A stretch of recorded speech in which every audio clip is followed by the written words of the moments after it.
Let's start with what I call the North Star of midterm elections, and that is the president's approval rating. You'll have polls jump up and down. You'll have issues rise, issues fall. The one constant, if you look at history to track to get a sense of where we're going, is the president's approval rating. ABC News, Washington Post poll out just this morning. President's job approval rating at 41%. In the ABC Washington Post poll, that is the lowest of the Obama presidency. Molly Ball, for Democrats who in recent days, some have said, well, the enrollment numbers are up. Obamacare doesn't seem to be as bad. When you see that number, you think, ugh.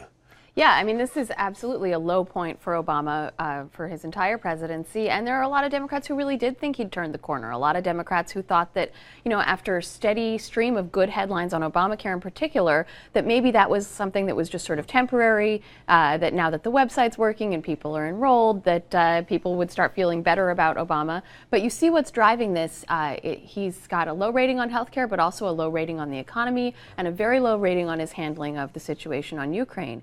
And you know, the headlines for Obama in recent weeks have really been all about foreign affairs, and there hasn't been a lot of good news for the United States there. And that's been part of the problem, Peter. Can he find something to get his footing, and then from there try to rebuild his standing, whether it's something overseas, whether it's better news at home? And to Molly's point, people just feel the economy is quicksand right now. In the Post poll, 28% think the economy is getting better. Well, if only 28% think it's getting better, that means more than 7 in 10 Americans think the economy is either stagnant or getting worse for any president, whether you're a Democrat or Republican or whatever. If 28% of the country thinks the economy is getting better, you are in trouble. Yeah, especially in a midterm year when turnout's lower, Republicans are expected to turn out with more intensity and greater numbers. Look, the right track, wrong track number, the president's approval, as you mentioned, are much better indicators at this early point of how a lot of these Senate races, these statewide races, gov races are going to go than you know, these individual polls in the race. If you look through for silver linings here,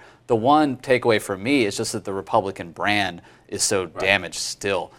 Democrats have advantages on who can help the middle class, who can help the economy, who's better on health care, the budget. Those are things that Democrats see advantages on. Obamacare, though, again, not one of them. That's why Republicans are still going to hammer it. That's the challenge, right? Can you motivate the people who are probably with you more on the issues? Can you get younger people who traditionally drop off dramatically in midterm elections? Can you get non-white voters who traditionally drop off more significantly in midterm elections when, as Peter noted, again, 62% of the American people think the country's on the wrong track?